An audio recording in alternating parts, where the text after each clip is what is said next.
पहले क्लास शुरू कर रहे हैं और बहुत अच्छा जो है ये लेक्चर होने वाला है।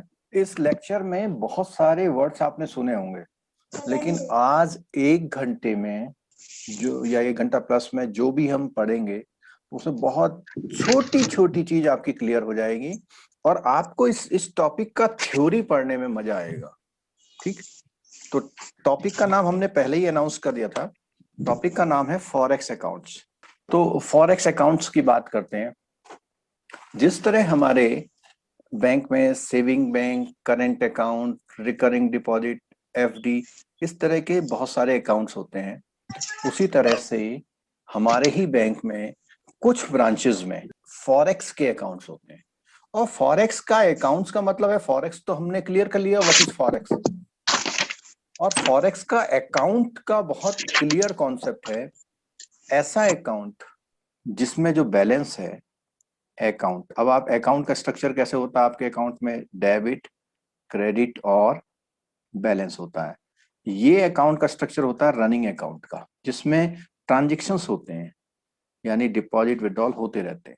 तो जो बैलेंस आएगा उस बैलेंस के यूनिट में इस तरह लिखा जाएगा यूनिट। जैसे सपोज कीजिए $100 या $500, ठीक है। और सेपरेट करेंसी के अकाउंट सेपरेट होते हैं। जैसे आईएनआर का अकाउंट सेपरेट होता है, ऐसे यूरो का अकाउंट सेपरेट होगा, जापानीज येन का सेपरेट होगा। इस तरह सारे अकाउंट सेपरेट होते हैं। ये है रनिंग अकाउंट।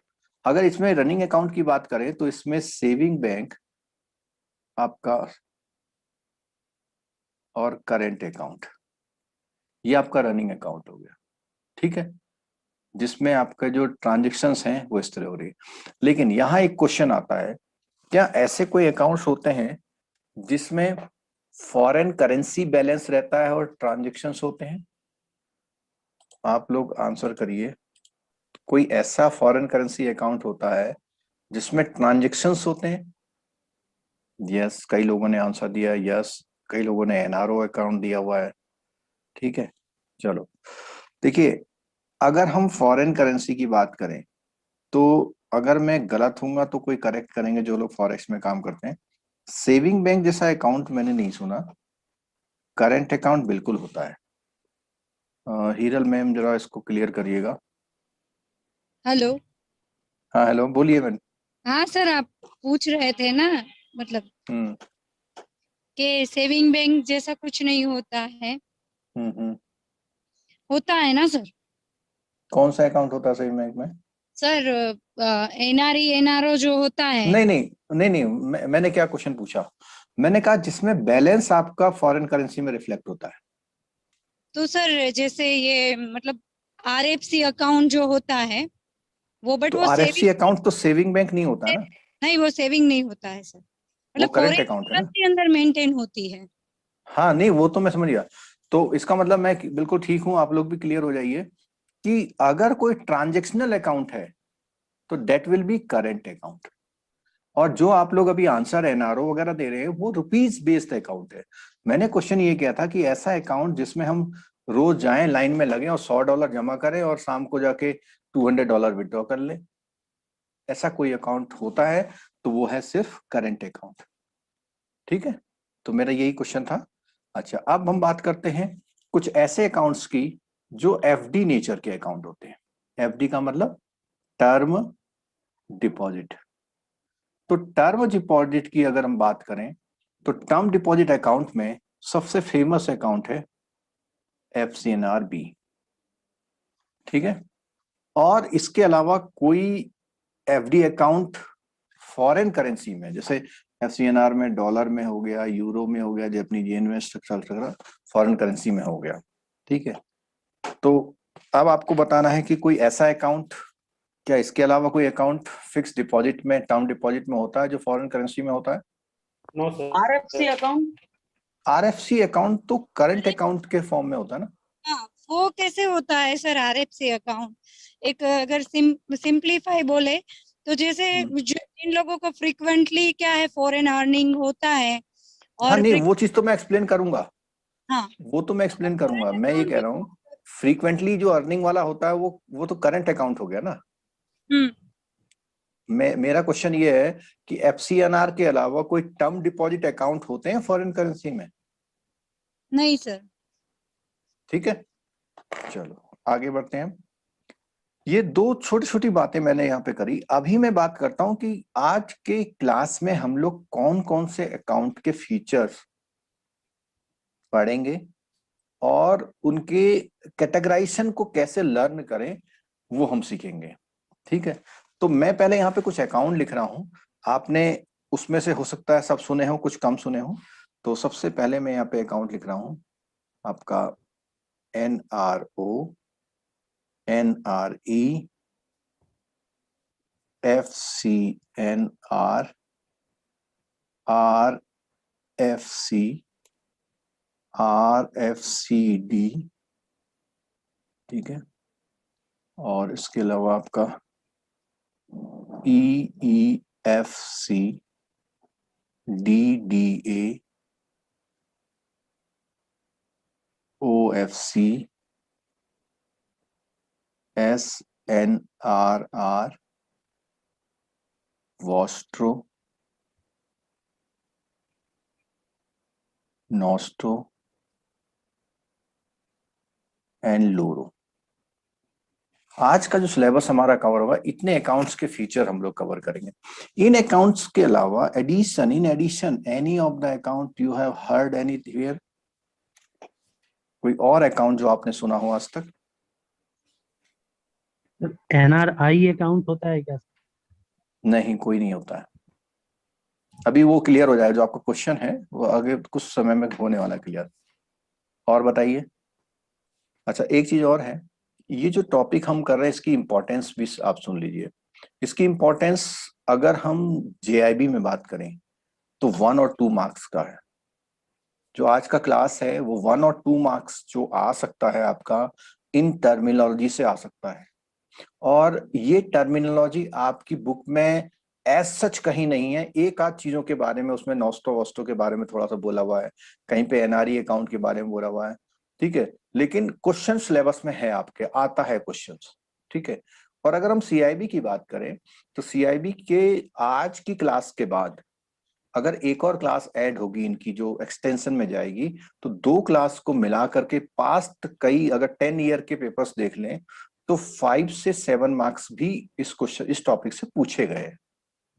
उसमें केस स्टडी आती है। केस स्टडी क्या, पूरा कहानी बनाता है वो, कि ऐसा था, एक NRI था, यंग IT प्रोफेशनल था, वो ऑस्ट्रेलिया गया, ऑस्ट्रेलिया में कोई जर्मन लेडी से शादी कर लिया, फिर उसके बाद वो वापस आया इंडिया में, कौन सा अकाउंट खोल देंगे, पाकिस्तान गया, बांग्लादेश, ऐसे बहुत सारे पॉइंट्स होते हैं उसमें।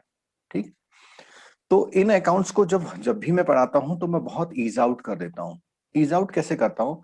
मैं इन अकाउंट्स को 3 कैटेगरी में डिवाइड करता हूँ।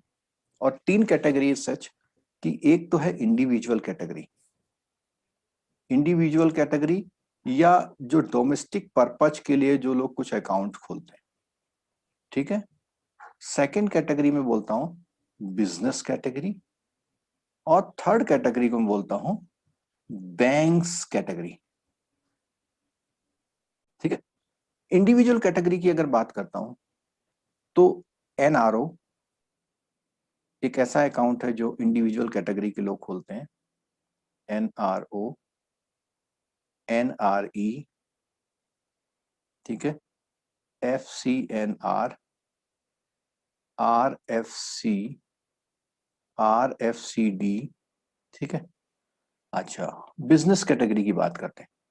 बिजनेस कैटेगरी में इसमें EEFC, DDA, OFC, और बैंक की इंटरनल बात करें तो बैंक जो अकाउंट्स खोलते हैं वो है नॉस्ट्रो, वो है वॉस्ट्रो एंड दैट इज लोरो, ठीक है।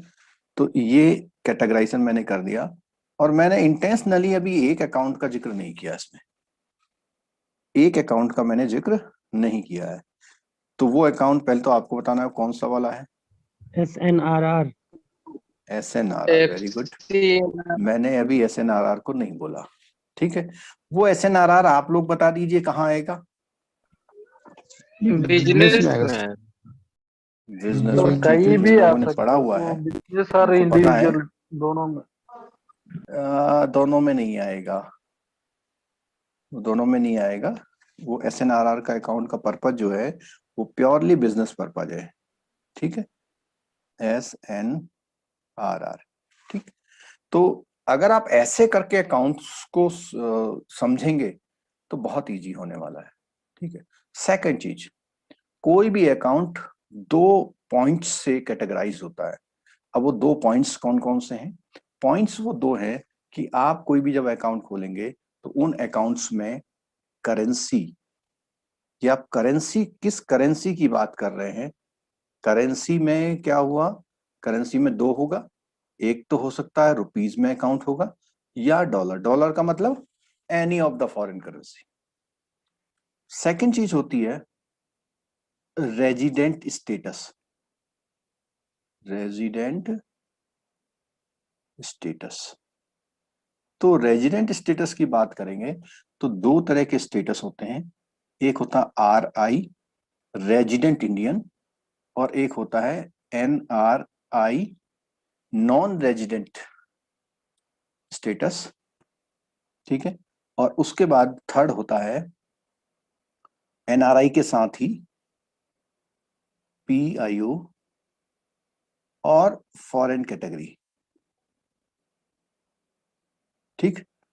तो इस तरह एक ये तो बिल्कुल प्योर कैटेगरी हो गई, और NRI के साथ PIO एक साथ ही है लगभग, और एक कैटेगरी NRI की तरह और होती है जो है फॉरेन कैटेगरी, फॉरेन सिटीजन कह लीजिए आप, ठीक है।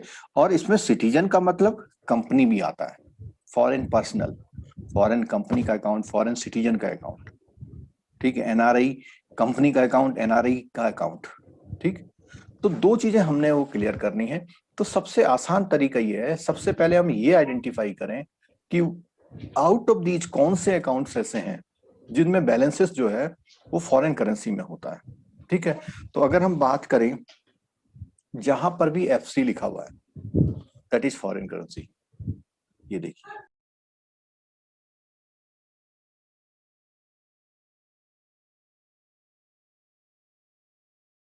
ठीक। तो जहां पर भी मैंने रेड राउंड किया हुआ है that denote foreign currency account, ठीक है।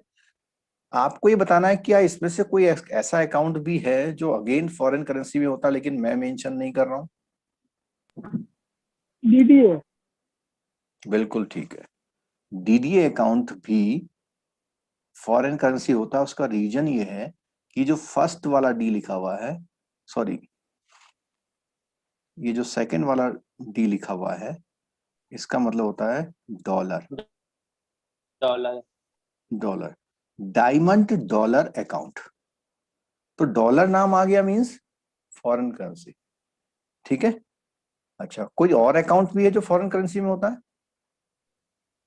सर NRI में भी मतलब फॉरेन से ही रेमिटेंस होके पैसा आता है ना सर, नहीं, इंडियन आना में। अलग चीज है, हाँ, आना अलग चीज है। मैं ये नहीं कह रहा हूं कि मैं उसमें बैलेंस मतलब जब डिपॉजिट होता है तो फॉरेन करेंसी में होता है या रुपीज में होता है?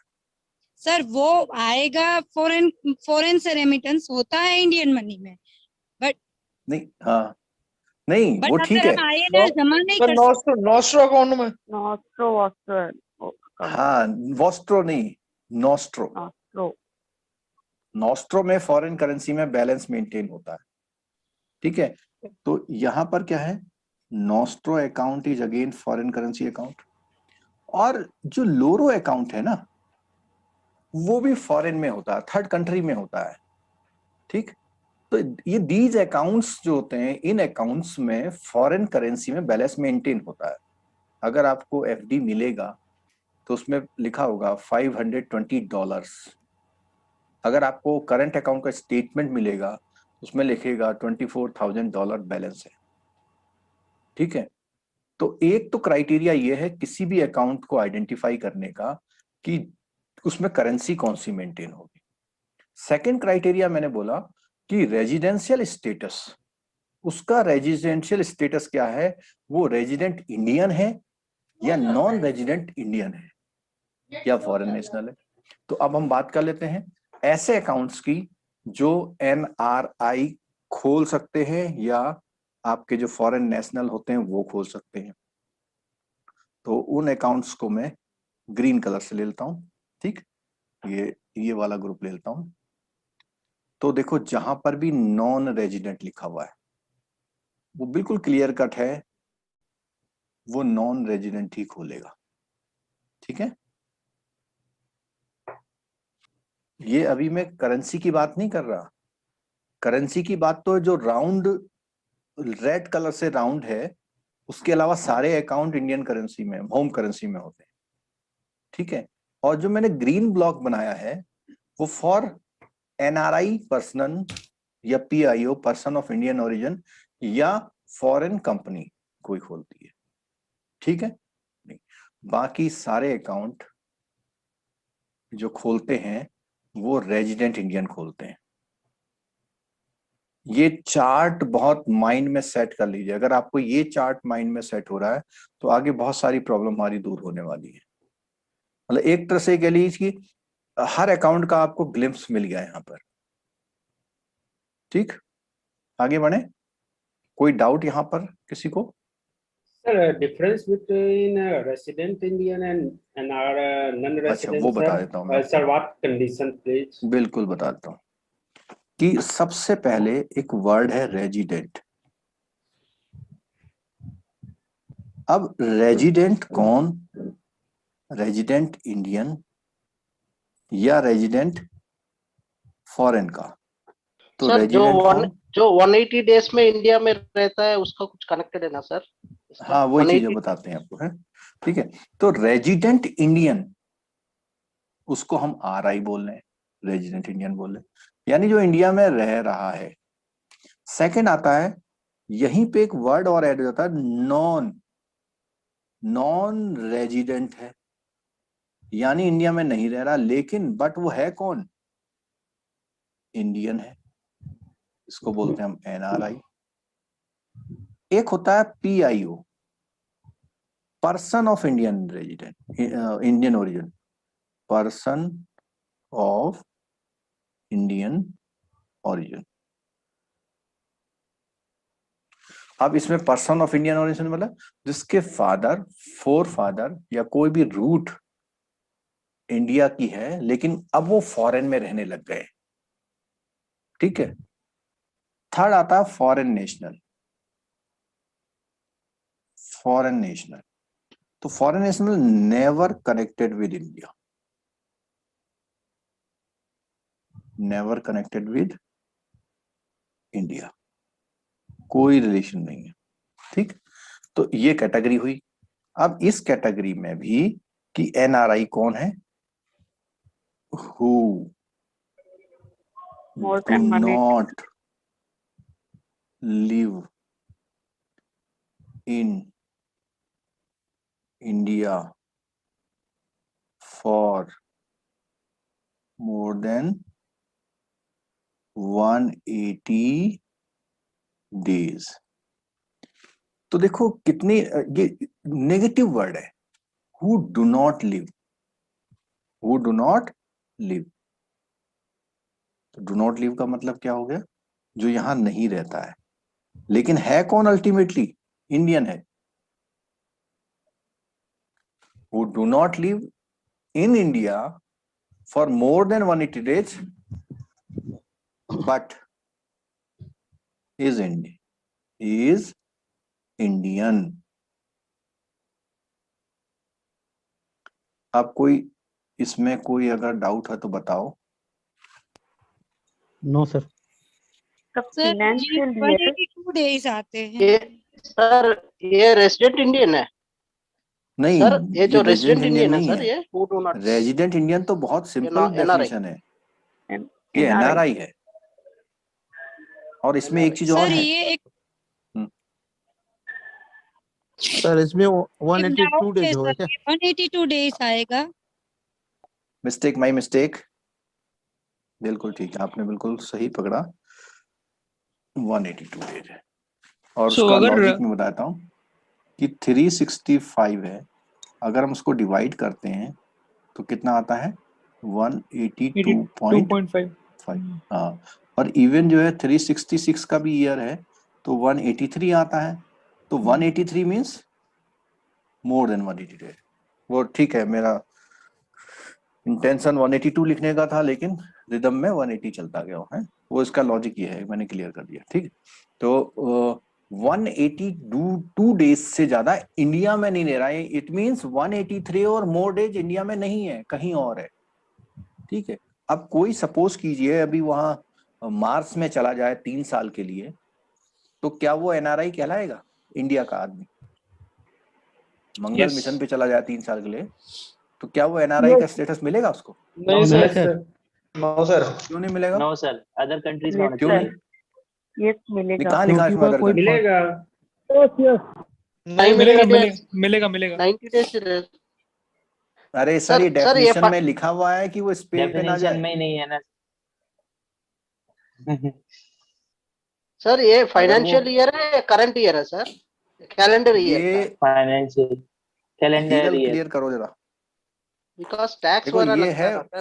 फाइनेंशियल ईयर का रीजन, ये है कि ये इनकम टैक्स एक्ट में डेफिनेशन का फायदा मिलता है उनको, और इनकम टैक्स किसी का जो भी कंट्री में अगर कैलकुलेशन कोई है, करेंसी, किसी कंट्री में कोई करेंसी जनरेट हो रही है, कमा रहा है, तो ही उसे ये एनआरआई का दर्जा या कोई दिया जाता है।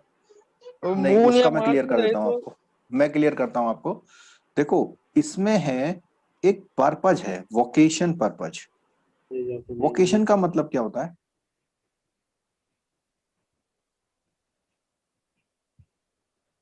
Industrial income training. और प्रोफेशन। अब इनकम तो हो सकता है वो फ्री में सर्विसेज दे रहा हो, लेकिन प्रोफेशनल सर्विस दे रहा है फ्री में। अब स्पेस में जाएगा तो प्रोफेशनल सर्विस। अब कोई सपोज कीजिए स्टूडेंट जा रहा है, कोई अपना ट्रीटमेंट करने के लिए जा रहा है, तो उसको एनआरआई का स्टेटस नहीं देते। जब हम छोटे थे तो हमने एक बार अखबार में न्यूज पढ़ी कि इस ईयर में अमिताभ बच्चन एनआरआई हो गए, तो तब तो हमें समझ में नहीं आई थी बात, लेकिन आज समझ में आती है वो क्यों एनआरआई कहे गए थे। आप बताएं क्यों कहा गया उनको एनआरआई? वो 182 डेज से ज्यादा फॉरेन में रहा होगा। हाँ, वहां उन्होंने शूटिंग करी होगी, कभी ऑस्ट्रेलिया गए, कभी स्विट्जरलैंड गए, कभी जर्मनी गए, कभी अमेरिका गए, और इसमें कंटिन्यूअस वर्ड कहीं नहीं लिखा हुआ है। कहीं आप कहे कि नहीं वो तो बीच में आ गए थे वापस। आपको ये पता होगा जो मरीन में जो जॉब करते हैं पनडुब्बी में, उनका जॉब 28-28 दिन का होता है। सऊदी में कई लोग जाते हैं 28 डेज वहां रहते हैं, 28 डेज इंडिया में रहते हैं। सुना है आपने कभी ऐसा? Yes sir. हाँ सुना सुना सर सुना। तो ऑफशोर क्यों है ऑनशोर। 28 डेज का क्यों कॉन्सेप्ट बना रखा उन्होंने?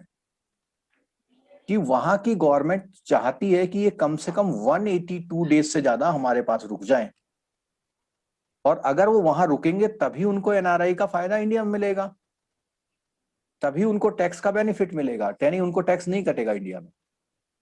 अगर वो कुछ कम दिनों के लिए गए हुए हैं तो उनका टैक्स इंडिया में कट जाएगा, वो जो इनकम कमा रहे थे कोई फायदा नहीं है उसका। वहां 2 लाख रुपए की इनकम ले रहे हैं, यहाँ आते ही 30% कट जा रहा है, इससे कहते हैं इंडिया में ही काम कर लो। इसके अलावा आपने कभी सुना होगा कि जो ये इसमें ये मरीन में रहते हैं, ऑयल क्या रिक्स बोलते में हैं काम उनको? करता है सर। ऑयल रिक्स में। ऑयल रिफाइनरी में काम करते हैं, उनका भी 28 दिन का होता है। जो मर्चेंट नेवी में काम करते हैं, मर्चेंट नेवी वाले भी 6-6 महीने का वीजा होता है उनका, मोर देन 6 मंथ का होता है, हमेशा ध्यान रखना। वो इंडिया में जैसे ही 180 डेज होता है, 182 डेज, वो रुकते नहीं है इंडिया में। इसलिए जो अपना परमिट लेके आते हैं वो दोबारा जाने का लेके आते हैं, 182 डेज से पहले ही फुल हो जाते हैं यहाँ पे। अगर वो 182 डेज से ज्यादा इंडिया में रह जाएंगे ना, एनआरआई स्टेटस नहीं मिलेगा उनको, और सब टैक्स बेनिफिट गया उनका। ऐसे ही स्पेस का एग्जांपल लिया था मैंने, वो कहीं पे भी रह रहे हो, पनडुब्बी में रह रहे हो, आइस में रह रहे हो, ऐसी जगह रह रहे हो जहां आज तक किसी कंट्री का कंट्रोल नहीं है, जिसको हम फॉरेन वर्ड से ना जानते हो, स्पेस में है, मून पे चला गया, वो सबको एनआरआई का स्टेटस मिल जाएगा। क्लियर हो गई बात? बिल्कुल। सर कोई भी बंदा जन्म से लेकर के किसी भी टाइम तक अगर 182 डेज से ज्यादा पार्ट पार्ट में ही हाँ। फॉरेन में रहा हो तो वो एनआरआई हो जाएगा। हाँ, वो तो 1 साल में भी हो जाएगा। नहीं तो कंटिन्यूअस आना चाहिए ना सर वर्ड। नहीं नहीं नहीं, देखो वो ऐसा अगर है। ब्रेक कर करके ही जो है 182 डेज हो जाएगा उसका, 10 साल में होता है तो वो एनआरआई नहीं हो नहीं, जाएगा। इन ए ईयर। इसमें बहुत अच्छा पॉइंट आपने रेज किया।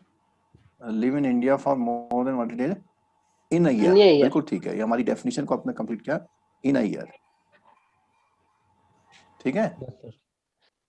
So whether it is a financial year or calendar year. इसमें जो है फाइनेंशियल ईयर का है कॉन्सेप्ट। ठीक है। उसका रीजन मैंने लॉजिक बताया कि जो इनकम टैक्स एक्ट है उसका बेनिफिट आपको कैसे मिलेगा। एक काम करते हैं हम लोग, कोई अगर इसमें क्लास में कोई ऐसा बैठा है जो हमें क्लियर कर सकता तो करे, नहीं तो हम इसको देन एंड देयर ही चेक करते हैं एक बार जरा। अच्छा, एक चीज और बताइए कि ये जो डेफिनेशन है, ये डेफिनेशन कौन मेंशन करता है, मतलब कौन सी अथॉरिटी है? 1999 income tax authority sir. Income tax authority और फेमा दोनों का है इसमें। ठीक है। आपको स्क्रीन पे इस समय क्या दिखाई दे रहा है? सर बुक में फेमा दिया है सर। फेमा भी है, इनकम टैक्स भी है। जब इनकम टैक्स एक्ट आप पढ़ेंगे ना तो उसमें उन्होंने बोला हुआ है ये बात। 181 डेज मिंची इंडिया सर एनआरआई एक्ट करके कुछ एक्ट भी है सर? नहीं नहीं, बिल्कुल नहीं, बिल्कुल नहीं। अब देखो इसमें ये आईसीसी बैंक का वेबसाइट खुला हुआ है। इस वेबसाइट में मार्क किया हुआ है कि एक तो उसने एनआरआई डेफिनेशन लिखा हुआ है, दूसरा लिखा पीआईओ का डेफिनेशन, तीसरा लिखा हुआ डीटीए। कोई डीटीए का फुल फॉर्म बता सकता है? Double taxation. Double tax avoidation agreement. इसमें वो स्टूडेंट्स जो पिछले 10 सालों में बैंक में आए हैं, वो जब बैंक का परीक्षा तैयारी करते थे तो उसका फुल फॉर्म याद करते होंगे। Double tax agreement. अवॉइडेंस क्या बोला? अग्रीमेंट। ठीक है। अब इसमें मैं इसको थोड़ा लॉजिकली बता देता हूँ आपको। जैसे सपोज किसी ने नीदरलैंड में गया और नीदरलैंड में उसका 2 लाख इक्विवेलेंट टू रुपीस है, इतना सैलरी था। वहां की गवर्नमेंट ने 20% टैक्स काट लिया, तो इट इज कमिंग टू 1,18,000। अब वो इंडिया पहुंचता है तो वो ये पर मंथ है, एनुअल नहीं है। जब वो इंडिया में आया तो 30% इंडिया ने काट लिया, यानी 5 लाख समथिंग जो है वो 54,000 समथिंग वहां काट लिया, तो 126। आप देखिए कि 2 लाख का 126 हुआ। अगर कोई बंदा बाहर 2 लाख का जॉब मिल रहा है इसको, तो इंडिया में भी उसको 1 लाख के लायक तो होगा वो। तो क्यों अपने बीवी बच्चों से दूर रह के वहां जाए वो, क्यों परेशान हो? तो ये वाला जो टैक्स है, सेकंड टैक्स जो है यहाँ पे 30% वाला, ये ना लगे उस पर। तो कई कंट्री ने एग्रीमेंट, हमारे देश ने कई कंट्री से एग्रीमेंट किया हुआ है कि हम इन लोगों का डबल टैक्स नहीं काटेंगे। वो कंट्री काटती है, ध्यान रखिएगा, वो कंट्री नहीं छोटी टैक्स, हम लोग बियर करते हैं। कोई लॉजिक बताएगा ऐसा क्यों करते हैं हम लोग, क्यों बियर कर रहे हैं टैक्स? सर फॉरेन एक्सचेंज हमारे देश में ज्यादा आएगा इसमें। बिल्कुल बिल्कुल आएगा। और इंडिया में जो भी वो कमाएगा 1,26,000 रुपए, एक 180 में अपने एक्सपेंसेस उसने 50,000 कर भी लिए, तो 130 जो भेजेगा वो फॉरेन करेंसी में इंडिया भेजेगा, भले ही हम उसके अकाउंट में रुपीस डालते हैं। ठीक है। तो वही बात अभी पीछे चल रही थी हमारी कि जो बंदा वहां से पैसा भेज रहा है वो तो डॉलर में भेज रहा है, लेकिन जब इंडिया में आ रहा है तो इंडिया का वो बैंक वो करेंसी परचेस कर लेता है और उसका अकाउंट रुपीस में क्रेडिट कर देता है। अभी और भी इसमें कुछ क्लैरिफाई करेंगे हम। ठीक है। अब डेफिनेशन देखिए, a non resident Indian is an Indian citizen, देखो, who resides in India for less than 182 days during the course of preceding fine. अब देखो वो आ गया है, वो वर्ड आ गया जो आप लोगों की क्वेरी थी। क्या क्वेरी थी? Preceding financial year.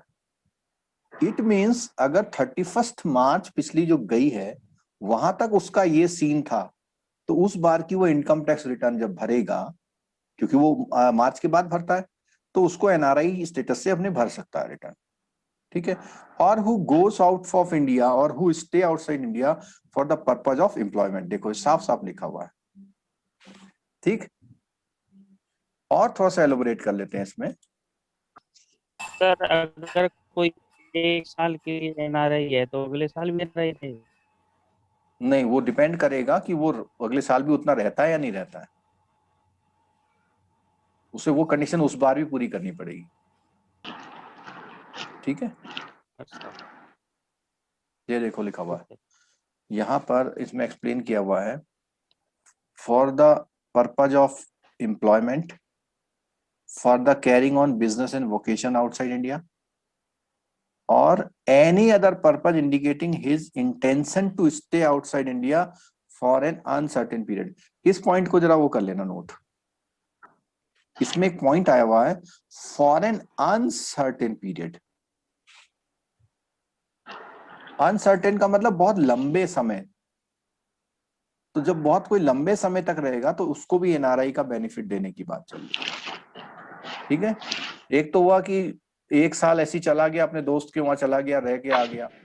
कई बार क्या होता है, किन्हीं के बच्चे वहां सेटल होते हैं तो वो जाते हैं, अगर वो 6 मंथ से ज्यादा वहां रुक जाएं तो क्या वो भी एनआरआई क्लेम करेंगे? नहीं, ठीक है। या तो अनसर्टेन पीरियड हो तो कर सकते हैं, ठीक है, मतलब कई सालों से वहां रह रहे हैं। ऐसी पीआईओ की बात आती है। पीआईओ में देखो एक खास बात क्या है कि जो भी सिटीजन है, कोई भी सिटीजन फॉरेन करेंसी का अदर देन इनको नहीं लेते। ये आपके क्वेश्चन में आता है कई बार। बांग्लादेश और पाकिस्तान के साथ ये एनिमी कंट्री का जो रिलेशन है, इसमें कई सारे जो लॉज हैं वो अलग तरह से काम करते हैं। तो बांग्लादेश और पाकिस्तान तो इंडिया से बन के अलग कंट्री हो गए और वो एनिमी कंट्री है, तो उसमें क्या है, पीआईओ क्या, कभी भी ही और she at any time held an Indian, कभी भी उनके पास इंडियन पासपोर्ट था, वो या उसके पेरेंट या एनी और उसके ग्रैंड पेरेंट वो इंडियन सिटीजन थे, उनकी पत्नी, वही बात आ गई कि इसको छोड़ दो आप, उनकी वाइफ अगर वो है तो, ठीक है। तो अभी ये जो हमारा टॉपिक चल रहा है, तो इसमें आप लोग बिल्कुल क्लियर रहिए कि कुछ भी हम कर रहे हैं, ये आपके जेआईबी एंड सीआईबी कहीं ना कहीं थ्योरेटिकल पार्ट में, आपका जो रिटेल बैंकिंग का पेपर है, कुछ ना कुछ आपका कहीं ना कहीं प्रमोशनल एग्जाम है, आपकी जनरल एनहांसमेंट है कुछ, वो नॉलेज में, उसमें सब में कहीं ना कहीं फायदा करता है। तो डीटीए में ज्यादा नहीं जाएंगे, बस इसमें यही है कि जो बेनिफिट्स हैं उसके बारे में बात करता है यहाँ पे। अच्छा, एक क्वेश्चन मैं पूछता हूं कि एनआरओ अकाउंट में क्या टीडीएस करता है? 30%। 30% ना? क्यों 30% क्यों काटते हो? सर वो विथ होल्डिंग टैक्स का वो लिमिट है ना, वो इसलिए करते हैं कि एनआरओ का जो इनकम है, वो इनकम इंडिया के अगर किसी 10 लाख से ज्यादा से हो रहा है बिजनेस से, तो वो नॉर्मल 30% का रेट उसमें वो करते हैं एनआरओ वालों के लिए, ठीक है, एनआरओ अकाउंट्स में। चलो और आगे बढ़ते हैं। तो एनआरआई हो गया। अब जरा इनके if Pakistan and Bangladesh are not treated as POI, whether they are treated as NRI? नहीं, बिल्कुल नहीं। अच्छा हाँ, देखो वो एनआरआई तो इंडियन होना चाहिए ना, तो एनआरआई तो पाकिस्तान और बांग्लादेश का हो ही नहीं सकता, पीआईओ भी नहीं हो सकता, वो प्योर हमारे लिए फॉरेन नेशनल माना जाएगा, विदेशी माना जाएगा। हाँ, एक चीज और है कि अगर इंडिया का कोई बंदा बांग्लादेश में रह रहा है तो उसे इंडिया वाले को एनआरआई का स्टेटस मिलेगा if he resident there for more than 182 days outside वो रहता है। तो जैसे एम्बेसीज है ना, पाकिस्तान एम्बेसीज और ये सब एम्बेसीज, तो वहां पे वो रहेगा, ठीक है। Same is the case with Nepal also. हाँ, नेपाल में नहीं होता एनआरआई का स्टेटस। नेपाल और इंडिया को इस मामले में एक ही कंट्री मानते हैं, भूटान में भी नहीं होता। Okay, so भूटान में आप 10 साल भी रहोगे तो भी एनआरआई नहीं रहोगे, क्योंकि वहां पे इंडियन करेंसी जो है फ्रीली विदाउट एनी वो एक्सेप्टेबल होती है। ठीक है, अब थोड़ा सा इनके फीचर्स की बात करते हैं। तो सबसे पहले फीचर्स में हम बात करेंगे NRO, और इसके जो फीचर्स की बात करेंगे उसमें कुछ बेसिक्स पॉइंट्स हैं, और वो पॉइंट्स कुछ इस तरह से हैं। जैसे पहला पॉइंट है कि हु, फिर दूसरा पॉइंट है करेंसी, फिर तीसरा पॉइंट है type, account type, type of account. Fourth point है जॉइंट कौन कर सकता है। फिर नेक्स्ट पॉइंट है नॉमिनी। ठीक है, नॉमिनी के बाद है रिपेट्रिएशन। रिपेट्रिएशन का मतलब ये है कि वो कितना मनी वो बाहर सेंड कर सकता है। ठीक है, और अदर चीजें। ठीक, तो एनआरओ की सबसे पहली बात करिए, फिर हम बात करेंगे एनआरई की बात करेंगे, FCNR की बात करेंगे, RFC की बात करेंगे, RFCD की बात करेंगे, SNRR की बात करेंगे, EEFC की बात करेंगे, और DDA। ये चार्ट अगर आप बहुत अच्छी तरह से समझेंगे तो आपका काम बहुत इजी हो जाएगा, और OFC। इतने अकाउंट्स को यहाँ हम डिटेल करेंगे। ठीक है, तो हु में जब क्वेश्चन आया था हमारा, तो हमने बोला था NR जहाँ पे लिखा हुआ है वहां पर NRI या PIO या फॉरेन नेशनल खोल सकता है। इसका भी यही है। ठीक है, इसमें जो है फॉरेन नेशनल नहीं आएगा, किस वाले में, NRE में। तो इसको मैं थोड़ा सा और एलोबरेट कर देता हूँ। NRE में NRI तो आएगा और PIO दो आएंगे। ठीक है, FCNR में हमारा NRI आएगा, RFC RFCD, ये 2 टाइप के अकाउंट है। तो RFC जो फॉरेन नेशनल, सॉरी इंडियन है और कई ईयर्स से वहां रह रहा है फॉरेन में, और अब परमानेंट रिटर्न हो रहा है। तो मैं यहाँ पे ये वर्ड लिख रहा हूँ, परमानेंटली रिटर्न।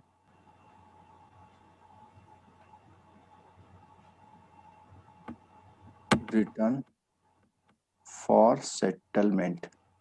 सेटलमेंट का मतलब कि अब वो विदेश नहीं जाएगा, यहीं रहेगा। ठीक, RFCD, डी का मतलब है domestic, resident foreign currency, resident foreign currency domestic. तो उसमें आएगा नेवर गॉन फॉरेन, फॉरेन, फिर नेवर गॉन फॉरेन हो गया। SNRR जो अकाउंट होते हैं वो फॉरेन नेशनल खोलते हैं और for the purpose of business खोलते हैं। बाकी ये सारे, ये तीनों अकाउंट जो हैं रेजिडेंट इंडियन खोलते हैं, यानी NRI नहीं होगा उसमें। ठीक, क्लियर होगी बात। अच्छा, करेंसी की बात करें तो करेंसी बहुत पहले भी क्लियर हो चुका है। और इसमें करेंसी में जिसमें भी फॉरेन करेंसी लिखा हुआ था वो छोड़ दीजिए। इसमें बैलेंस रुपीज में होता है, इसमें रुपीज में होता है, इसमें डॉलर में होता है, इसमें डॉलर में होता है, इसमें डॉलर में होता है, इसमें रुपीज में होता है, इसमें डॉलर होता है, डॉलर होता है और डॉलर होता है। ठीक, टाइप ऑफ अकाउंट का, इसमें ऑल टाइप ऑफ अकाउंट, इसमें भी ऑल टाइप ऑफ अकाउंट, इसमें केवल टर्म और डिपॉजिट।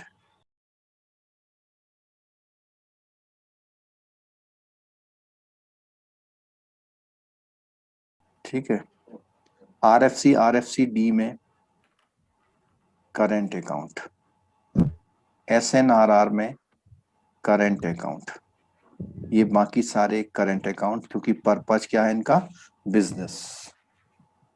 जॉइंट में एनी, ठीक है। यहाँ पे क्या है, जॉइंट अगर होगा तो दूसरा एनआरआई हो सकता है, और अगर आरआई जॉइंट होगा तो एफ और एस में होगा। ये पुरानी बुकों में नहीं था, अब आ गया है। ऐसे ही एफसीएनआर में भी या तो एनआरआई होगा या वो रेजिडेंट इंडियन के साथ होगा, तो एफ और एस ऑपरेशन में होगा, ठीक है। इसमें क्या है, एनी, इसमें भी एनी है, ठीक है। एसएनआरआर में इसमें फॉरेन का रहेगा, ठीक, इसमें एनी होगा। नॉमिनी में करेंगे तो ऑल, नॉमिनी किसी को भी आप बना सकते हैं, ऐसा नहीं होगा कि बैंक ने पैसा आपका हड़प लिया, ठीक है। रिपेट्रिएशन की बात आती है तो इसमें कितना होता है, हाँ, जिन्होंने पढ़ा हुआ बताओ कितने मिलियन होता है, 1, 10 या 100? बोलिए। 1 मिलियन 1 मिलियन, 10 मिलियन 1 और 100 मिलियन, कितना? 1 million sir. $1 million per annum, पर साल, पर फाइनेंशियल ईयर, वो अपने बैलेंस को बाहर ले जा सकता है, ठीक है, फाइनेंशियल ईयर में। एनआरई में क्या है, नो लिमिट, ठीक है, और बाकी सब में नो लिमिट है। इसमें भी नो लिमिट है, इसमें भी नो लिमिट है, इसमें भी नो लिमिट है, ठीक है। अच्छा, अब इधर देखिए कि इनमें जो है, इसमें भी इसमें तो रुपीज में अकाउंट है तो वो बाहर ले आएगा तो कन्वर्ट करके ले आएगा, और इनमें जो है बैलेंस हमारा फॉरेन करेंसी में, इसमें भी नो लिमिट, क्योंकि बिजनेस पर्पज के लिए है, तो बिजनेस पर्पज के लिए बैलेंस रखा हुआ है तो वो अपना बिजनेस फॉरेन में कर सकता है, ठीक है। इस चार्ट को देख के कोई डाउट आपके दूर हुए एनआरई एनआरओ वाले कोई? सर एनआरओ में एक डाउट है सर, एनआरआई और दूसरा क्या लिखे हैं sir? PIO and foreign national, PIO and foreign national, मतलब विदेशी अगर इंडिया में आएगा ना, तो जब वो अकाउंट यहाँ खोलेगा तो वो एनआरओ अकाउंट खोलेगा। जैसे विदेशी पढ़ने आते हैं ना फॉरेन वाले इंडिया में, तो वो लोग अगर यहाँ पे अकाउंट खोलते हैं तो उनका एनआरओ अकाउंट खुलता है। और एनआरओ अकाउंट के बारे में और बात बताऊंगा मैं अभी, एनआरई एनआरओ को। एनआरओ में ये रिपीटेशन में 1 एमआर क्या लिखा हुआ, मतलब मिलियन, 1 मिलियन है ये, 1 मिलियन तक वो ले जा सकता है।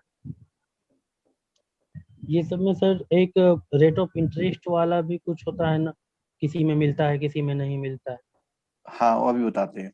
देखो, रेट ऑफ इंटरेस्ट का बहुत कॉमन कॉन्सेप्ट ये है कि जितने अकाउंट करंट अकाउंट नेचर के होते हैं उन हर अकाउंट में इंटरेस्ट नहीं मिलता, ठीक है। और सेविंग बैंक और एफडी अगर नेचर का तो इंटरेस्ट मिलेगा पक्का। Yes sir. ठीक, अच्छा, टेनोर की बात भी कर लेते हैं। तो जो एफसीएनआर है वो अब जो है 5 ईयर के लिए हो गया है, पहले 3 ईयर के लिए था, 5 ईयर तक आप एफडी बना सकते हैं इसमें, ठीक है। कोई सीआईबी वाले जरा मुझे क्लियर करेंगे, इसमें आरएफसी में जो है, इसमें मेरे को ध्यान आ रहा है इसमें एफडी भी खुलता है। हाँ सर, खुलता है, एफडी खुलता है आरएफसी में ना? हाँ जी सर, आरएफसी में खुलता है, आरएफसी डी में नहीं खुलता। हाँ, डी में नहीं तो अभी खुलता, मैंने लिख रहा हूँ, अभी थ्योरी पढ़ेंगे तो वहां देख लेंगे इसको, है, ठीक है। अच्छा, अब थोड़ा सा एनआरई और एनआरओ को मैं जरा क्लियर कर दूं आपको। एनआरओ अकाउंट क्या है एग्जैक्टली? एनआरओ, आप एनी सिंपल अकाउंट, सिंपल का मतलब ऑर्डिनरी अकाउंट, आपकी ब्रांच में जितने भी अकाउंट हैं दे आर सिंपल और ऑर्डिनरी अकाउंट। अगर उस अकाउंट का होल्डर एनआरआई स्टेटस ले ले, यानी वो 6 महीने पिछले फाइनेंशियल ईयर में बाहर चला गया था, तो the same account will be treated as NRO account. यही ordinary account non resident ordinary हो जाएगा, और इसके लिए मैं बता दूं, आपके ब्रांच में कितने भी ऐसे अकाउंट है जो सऊदी वगैरह में लेबरी करते हैं, मैकेनिकली कुछ काम करते हैं, इंजीनियर हैं, सीनियर पोस्ट पे हैं, जर्मनी गए हैं, यूएसए गए हैं, और उन्होंने वहां जाने से पहले कई साल से या 1 साल से या 6 महीने से आपके कोई अकाउंट खोला हुआ था, वो अकाउंट उनका एनआरओ टर्न अप हो जाएगा अगर वो आपको बता देंगे कि भाई वो अब एनआरआई हो गए हैं। तो आप उसका क्या अकाउंट बंद करेंगे या क्या करेंगे? एनआरओ में कन्वर्ट हो जाएगा स्कीम सर। चेंज कर दें, कन्वर्ट हो जाएगा सर। कन्वर्ट कुछ नहीं करेंगे आप, सिर्फ उसका आपके अकाउंट में एक होता है रेजिडेंट स्टेटस का कॉलम। रेजिडेंट स्टेटस का जो कॉलम होता है, फ्लैग बोलते हैं जिसको हम, उस फ्लैग को चेंज कर देंगे एनआरआई में, ठीक है? तो वो automatic same account number, same transaction हो रहे हैं, उसी अकाउंट को आप एनआरओ ट्रीट हो जाता है वो। तो जब वहां फाइनली ऊपर वो देखते होंगे कि एनआरओ अकाउंट में कितना बैलेंस है, तो बस वो एनआरओ का बैलेंस उठा लेते हैं, क्योंकि वो रेजिडेंट स्टेटस चेंज होने से वो अकाउंट चेंज हो गया। ठीक है, तो एनआरओ का क्लियर हो गया बिल्कुल? Yes sir. अच्छा, अब जो है नेक्स्ट बात बोलते हैं हम लोग। अच्छा, एनआरओ को जो 30% टीडीएस देते हैं, उसका रीजन एक और है। अगर वो इंडिया में कोई उसका और भी कोई बिजनेस चल रहा है, कहीं से रेंटल इनकम आ रही, कहीं से कुछ आ रहा है, तो उस पे टीडीएस कितना कटेगा? 30% कटेगा। लेकिन जब वो आईटीआर भरेगा, आईटीआर भरने में अगर उसकी इनकम 5 लाख प्लस हो रही है तो उन्हें टैक्स देना पड़ेगा। तो 30% पहले से टैक्स ले रखा है, और आप जिस स्लैब में टैक्स आते हैं, जितना टैक्स बनता है आपका उतना कटेंगे। अगर 0 टैक्स है तो आपका पूरा टीडीएस रिफंड हो जाएगा। क्लियर हो गई बात? नेक्स्ट चीज आती है एनआरई अकाउंट का कहानी। तो वो शुरू में मैम बोल रही थी कुछ, तो उसमें होता कैसे? देखो, आपका राम सिंह एक वर्कर हैं, सऊदी में काम करते हैं, किसी होटल में काम करते हैं, और उनको वहां सैलरी मिलती है। उस सैलरी का कुछ बैलेंस वो अपने बच्चों को भेजते हैं। अब सऊदी से वो दीनार में ड्राफ्ट भेजते हैं, और वो दीनार दिरहम में ड्राफ्ट भेजेंगे, जो भी वहां की करेंसी है, या कोई फॉरेन करेंसी भेजेंगे, वो तभी भेजेंगे जब वो फॉरेक्स का जो मैकेनिज्म जानते हैं, समझते हैं। वो कहते हैं मेरी जो पूरी सैलरी आ रही है इंडिया के एनआरई अकाउंट में डाल दो, ठीक है? तो वहां से इंडिया में फॉरेन करेंसी आया, जिस बैंक में उनका अकाउंट है, वो बैंक उस दिन हमको जो रेट मिलता है, उस रेट के अकॉर्डिंग हमारे अकाउंट में पैसा डालता है। जैसे हमारा यूट्यूब से इनकम आता है, तो यूट्यूब से इनकम सपोज कीजिए $120 बना, तो $120 इंटू 60-70 रुपी जो भी होगा, तो उसमें लिख के आता है कि 71.1 समथिंग। तो हमें इनकम यूट्यूब तो डॉलर में देता है, लेकिन क्योंकि हमारे पास फॉरेन करेंसी का कोई अकाउंट नहीं है, इसलिए वो पैसा जो है इंडियन रुपीज में कन्वर्ट होके हमारे सिंपल अकाउंट में आता है। इसी तरह एनआरई का अकाउंट जो होता है, उनके में वो पैसा जो बैलेंस आता है वो इस तरह क्रेडिट होता है, 1,26,383 पैसा, ऐसे। अगले बार आया 1,25,289 पैसा। कोई बता सकता है दोनों पैसों में फर्क क्यों आया? रेट बदलता है इसलिए। Rate, currency conversion, rate change dollar का रेट करेंसी कन्वर्जन है, आज रेट अलग है, मार्च में अलग है, अप्रैल में अलग है, उसके अकॉर्डिंग होगा।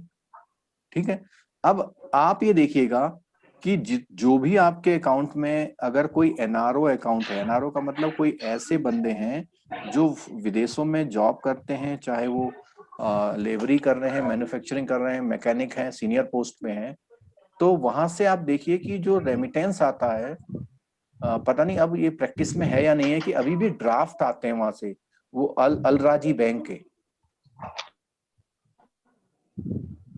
अल राजी बैंक है ना, सऊदी का बहुत फेमस बैंक है, तो वो भेजता है, तो ड्राफ्ट भेजता है, वो बैंक में आता है, या वो उनके घर भेजते हैं, तो घर वाले बैंक में लेके आते हैं। उसमें लिखा रहता है कि इस बैंक से हमारा कांटेक्ट है, तो वो बैंक हमारा ले लेता है और उस बैंक को कलेक्शन में भेज देता है। कोई एग्जांपल, कोई जितने लोग बैठे हुए हैं 50 लोग, कोई बता सकते हैं कि ऐसा सुना देखा है आपने? हाँ, यस सर। और अब तो आईटी का जमाना हो गया, तो वो लोग भी वहां से कहते हैं कि साहब हमारे इस अकाउंट में पैसे डाल दो। वहां से वो डालते हैं, यहाँ फोन करते हैं जी मिल गया, उन्होंने कहा हाँ जी एसएमएस आ गया। हाँ यस सर, अब डायरेक्ट आ जाता है। स्विफ्ट के थ्रू भी आ जाता है पैसा। ठीक है यस सर। एनआरई अकाउंट, अच्छा एनआरई अकाउंट कौन खोल सकता है? पहली बात तो है जो एनआरआई का स्टेटस ले चुका हो। आपकी एक्सपर्टीज सब लोगों की, जितने स्टूडेंट यहाँ बैठे हैं, मुझे ये बताना है कोई ऐसा भी एनआरई अकाउंट खुल सकता है जो एनआरआई अभी है नहीं और खोल दिया हमने अकाउंट? सर जैसे एम्प्लॉयमेंट के सिलसिले में जाते हैं, जैसे आपने बताया ना सऊदी, दुबई, हाँ वो सर वो लोग पहले ही जैसे उनका वीजा आ जाता है, एम्प्लॉयमेंट लेटर आ जाता है, सब कुछ आ जाता है, वहाँ का वो रेसिडेंशियल भी उनका मैनेज हो जाता है, तो यहाँ से तो पहले मैं अकाउंट खुलवा बिल्कुल के जाते हैं, वो कुछ बिल्कुल क्रेडिट नहीं ठीक करते आंसर हैं, दिया फिर आपने। का सैलरी वो वहाँ से थ्रू रेमिटेंस इस अकाउंट में फर्स्ट जो क्रेडिट है वो फॉरेन से ही आता है। हाँ बिल्कुल ठीक है। देख लो ये मैंने लिख दिया है कि वर्क कॉन्ट्रैक्ट अगर किसी के पास 6 मंथ प्लस का है तो वो जाने से पहले ही एनआरई अकाउंट खोल सकता है, और उस समय उसका बैलेंस क्या रहेगा? जीरो रहेगा सर। जीरो बैलेंस रहेगा, और जैसे ही गया उसका पहला सैलरी आया वो डाल सकता है। ठीक है, मैंने एक बार अपने एक फ्रेंड का अकाउंट खुलाया था, तो वो एनआरआई स्टेटस था बिल्कुल, और वो इंडिया आया हुआ था। तो जब उसने अकाउंट खोला, उस अकाउंट में जो क्रेडिट किया, उसने अपनी जेब से 100 पाउंड निकाले और हमारे फॉरेक्स काउंटर में दे दिए। फॉरेक्स काउंटर ने वो 100 पाउंड लिए, उसका कन्वर्जन किया और इक्विवेलेंट रुपीज उनके अकाउंट में डाल दिए। तो एक ये डिलेमा है कि क्या हम यहाँ काउंटर पे भी जमा कर सकते हैं? कर सकते हैं, क्योंकि वो फॉरेन अगर पॉन्ड लाया है तो इंडिया में तो छपते नहीं पॉन्ड, आरबीआई इंडिया में पॉन्ड जारी नहीं करता। तो और उसके पास पहले से ही जो पासपोर्ट था, और पुराना पासपोर्ट, उसमें स्टैंपिंग वगैरह प्रॉपर थी कि कब से कब तक का है, ये सब कुछ था, तो जस्टिफाइड था। तो एनआरआई अकाउंट में ये श्योर होना चाहिए कि उसमें जो डिपॉजिट हो रहा है वो फॉरेन से ही हो, सोर्स फॉरेन से हो, जमा यहां हो जाए चल जाएगा। अब एनआरओ में क्या होता है? एनआरओ अकाउंट में जो डिपॉजिट होता है वो डिपॉजिट बाहर से भी आ सकता है, आउटसाइड से भी आ सकता है, और विद इन इंडिया भी हम लाइन में लग के जमा, उसमें गन्ने का पैसा भी आ सकता है, उसका जो गवर्नमेंट पेमेंट करती है, गेहूं का पैसा आ सकता है, उसने कहीं काम किया तो उसकी पेंशन भी आ सकती है, एफडी मैच्योर होके भी आ सकता है। तो आउटसाइड और फ्रॉम इंडिया दोनों हो जाते हैं। एनआरई में भी हो जाते हैं, लेकिन एनआरई में कंडीशन क्या है कि वो जो डिपॉजिट होगा रुपया जमा नहीं होगा, वो जमा करेगा फॉरेन करेंसी, कन्वर्ट करके सिस्टम में लेके हम उसे कर सकते हैं। क्लियर है? इसमें कोई डाउट है किसी को? हर एक ब्रांच तो ऐसा नहीं करती है सर, वो तो अप्रूव्ड होता है। बिल्कुल ठीक है, बहुत बढ़िया क्वेश्चन है। एनआरओ अकाउंट हर ब्रांच खोल सकती है। एनआरई अकाउंट जो एडी कैटेगरी होती है, एटी कैटेगरी थर्ड ब्रांच की होती है, वही केवल वो कर सकती है। और आरबीआई ने इस चीज की कैटेगराइजेशन किया हुआ है कि कौन सी कैटेगरी की हम लोग वो कर सकते हैं। ठीक है सर मैं कुछ क्लियर बोलूं? है? बोलिए सर आपने जो ये इन्होंने क्वेश्चन पूछा ना कि एनआरई अकाउंट हर कोई ब्रांच नहीं खोल सकती, ऐसा नहीं है सर। एनआरई अकाउंट जो भी सेविंग करंट खोलते हैं ना, ऐसे एनआरई और एनआरओ अकाउंट तो हर ब्रांच खोल सकती है। ये ईएफसी आरएफसी वो एडी कैटेगरी ब्रांच खोलती है सर। अच्छा चलो ठीक है, अभी हमें जानकारी अपडेट करी है इन्होंने कि एनआरई और एनआरओ अकाउंट हर ब्रांच खोल सकती है। अच्छा उसके पीछे मैं रीजन बताता हूँ कि शायद जब तक हम बैंकिंग में रहे हैं तब तक ये सीबीएस का उतना टाइम नहीं था। तो उस समय शायद एनआरओ ही चलता था, एनआरई अकाउंट भी ब्रांच में नहीं खुलता था।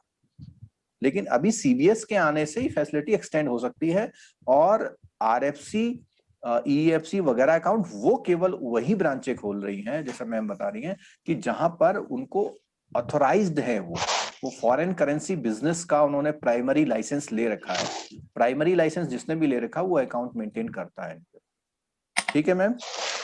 सर करेंसी कन्वर्जन का काम तो अप्रूव्ड ब्रांच में ही होता है। तो मान लीजिए किसी भी ब्रांच में जो है कैश काउंटर पे लाके कोई फंड जमा करता है या फिर नहीं डॉलर कर जमा सकता। करता है ना तो ना ना नहीं सर, इसका मैं आंसर देती हूँ। इनको जो कंफ्यूजन हो रहा है, बिकॉज आपको पता है गुजरात में मतलब मेजोरिटी मतलब लोग एनआरआई होते, हर फैमिली में या हर नेक्स्ट फैमिली में लोग फॉरेन जाते हैं।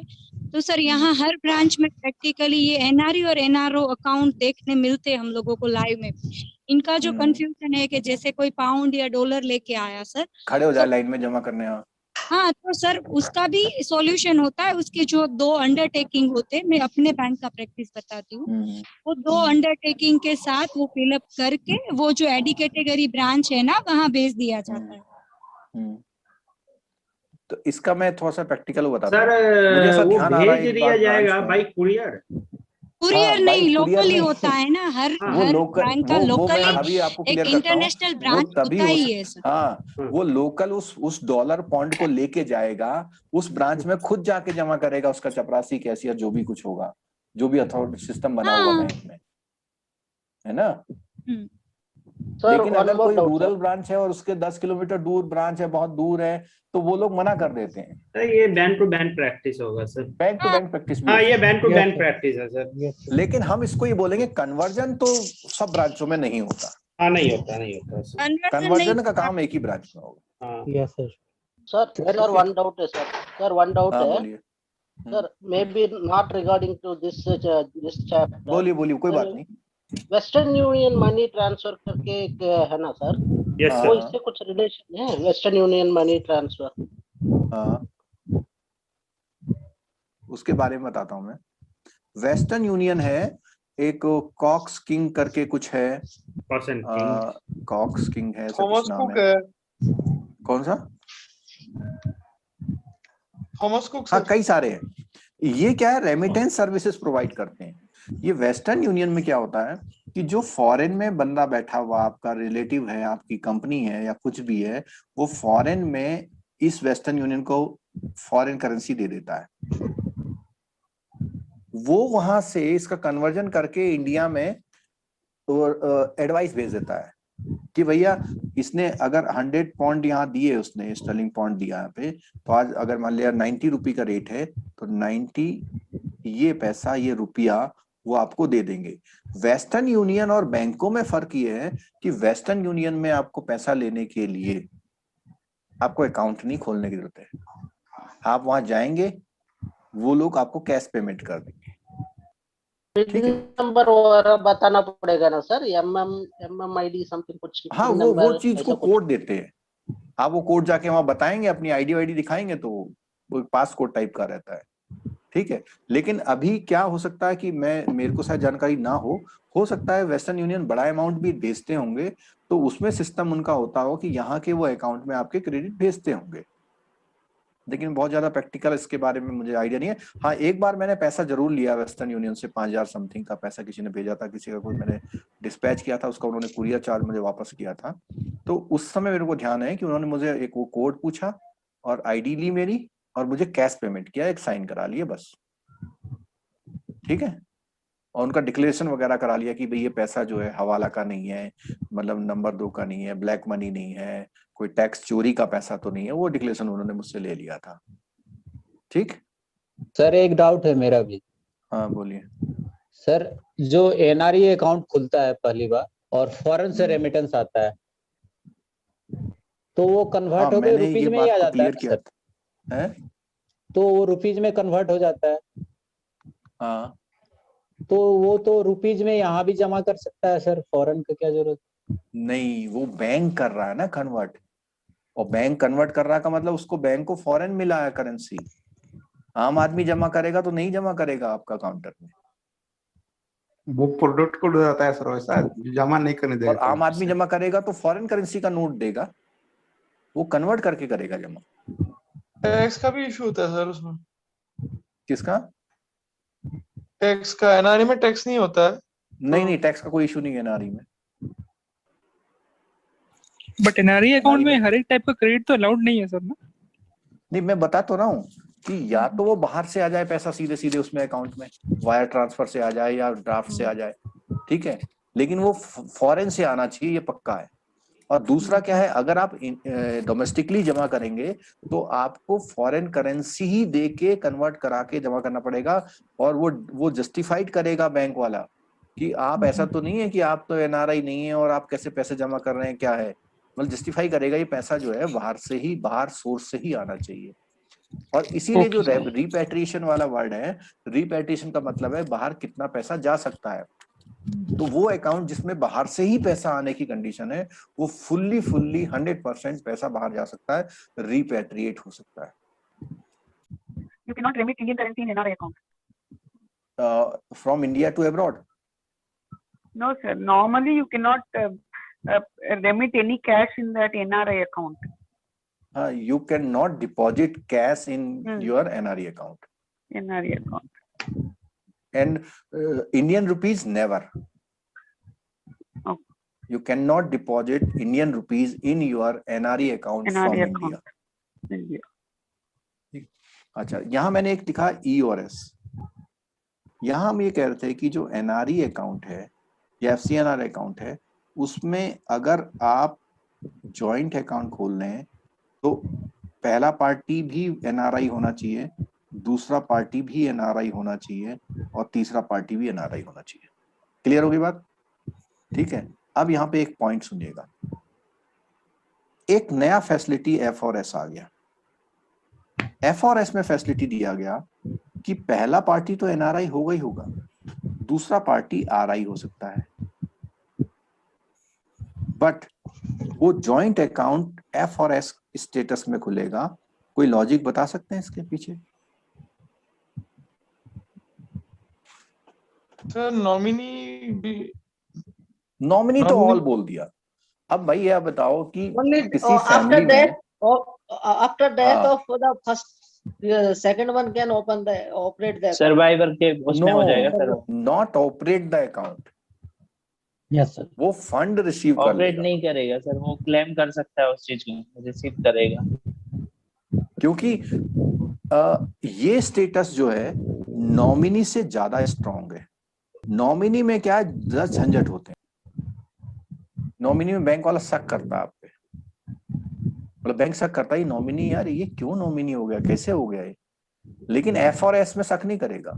जैसे ही वो फॉर्मर वाला यानी जो फर्स्ट पार्टी है उसका डेथ का सर्टिफिकेट देगा, उसी दिन वो पहले वाले का अकाउंट उसमें से रिमूव करेगा और उस अकाउंट को, जो अमाउंट है उस अमाउंट को एक सिंपल अकाउंट में ट्रांसफर करेगा। सर एक लास्ट, ये मुझे ये जो मैं सीआईपी का जो बोल रहे हैं ना क्वेश्चन, मुझे मैं रिकॉल कर पा रही हूँ सर, उसमें वो एग्जैक्टली 2 सेंटेंस मुझे आज भी याद है कि वो ईएफसी अकाउंट में जो फंड था तो उसने वो विड्रॉ किया और सर्टेन फंड से उसने अपने बेटे का फीस भरा। Sir how it is possible? नहीं, क्यों नहीं, उसमें ईएफसी अकाउंट में वो ओनर है उस अमाउंट का। हाँ। और वो डोमेस्टिक अकाउंट है। हाँ। तो कर सकता है, उसमें क्या दिक्कत है? नहीं आ रही। नहीं, मेरे को तो मतलब मेरा आंसर अगर आप पूछोगे तो कर सकता है उससे पेमेंट। और मैं अभी एक और बात बताता हूँ आपको। आप लोगों के जो टूरिस्ट प्लेसेस में कई सारे ऐसे शॉप्स होते हैं जो फॉरेन करेंसी एक्सचेंज करते हैं।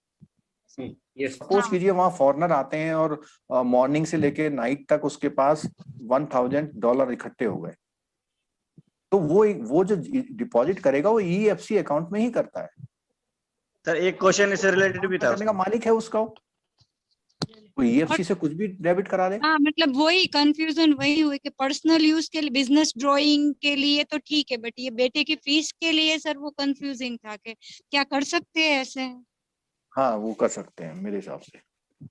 सर एक टूरिस्ट वाला क्वेश्चन भी था उसमें कि वो कितना अपना अमाउंट डिपॉजिट कर सकता है, कितना कैश ले सकता है।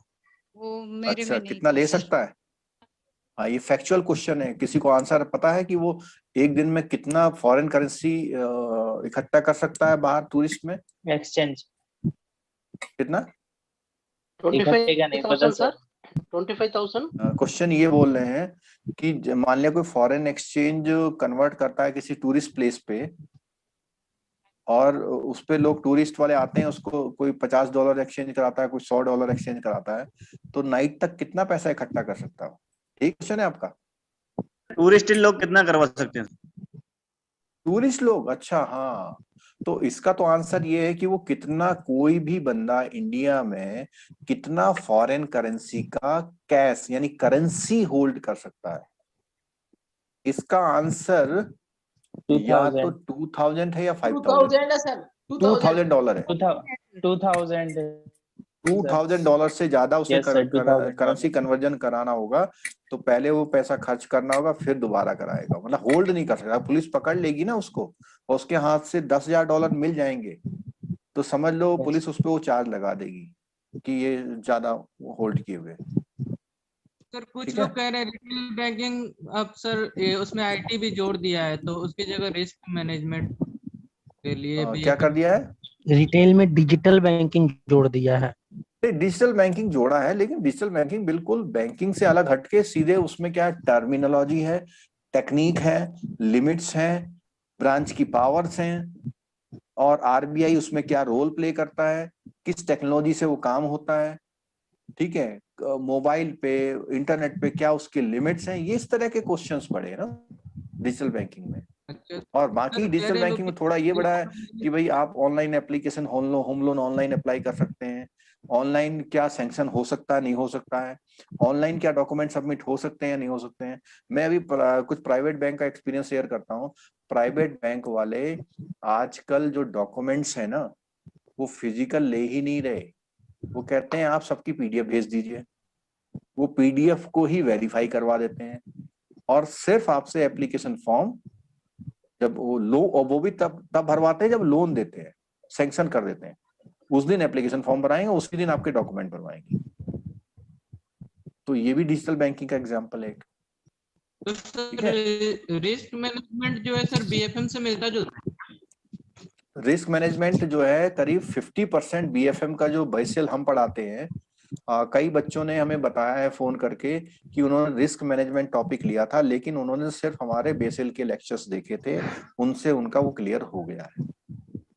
अगर आप बेसिल बहुत अच्छा समझ रहे हैं और वो कर रहे हैं, तो उस कंडीशन पे ही रिस्क मैनेजमेंट का पेपर लीजिएगा आप। टूर सर कहते हैं कि रिटेल बैंकिंग सोच समझ के लीजिए। मैं तो अभी भी रिटेल बैंकिंग को प्रीफर करता हूँ, क्योंकि आपने जब जेआईबी पढ़ा हुआ है ढंग से और रिटेल बैंकिंग की बुक प्रॉपर करते हैं, तो फिर भी गुंजाइश है कि वहां पास होने की। ये है कि पहले 85 नंबर आ जाते थे, अब 60-70 पे रुक जाते हैं। थोड़ा सा और टफ होगा तो 60 पे रुक जाएंगे।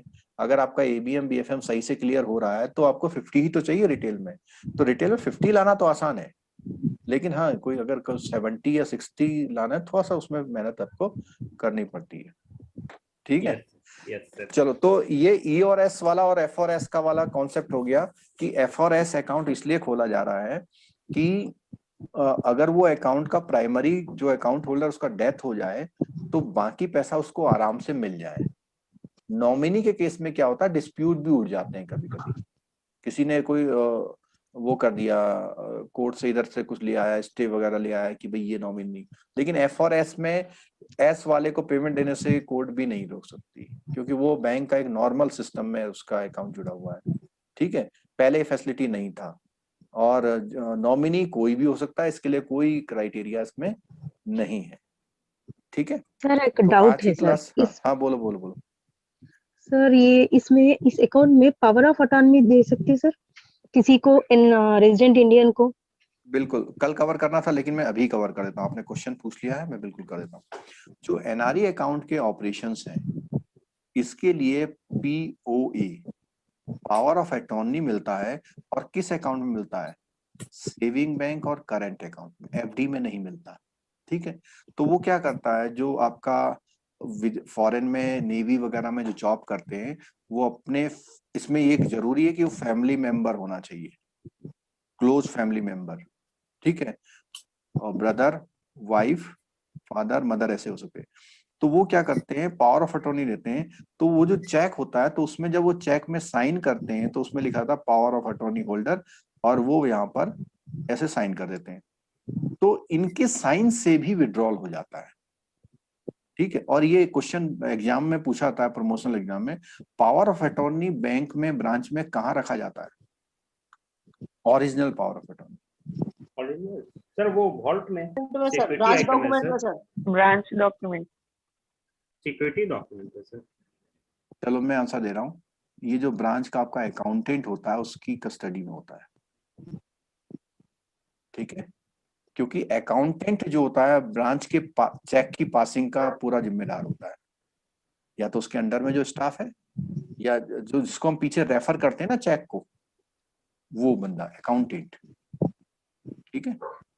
ये कैश में नहीं रखा जाता है, जॉइंट कस्टडी में नहीं रखा जाता है, ये अकाउंटेंट की इंडिविजुअल कस्टडी में होते हैं, ब्रांच डॉक्यूमेंट में भी नहीं होता है, ठीक है। सेविंग अकाउंट में पावर ऑफ अटॉर्नी दे सकता है क्या?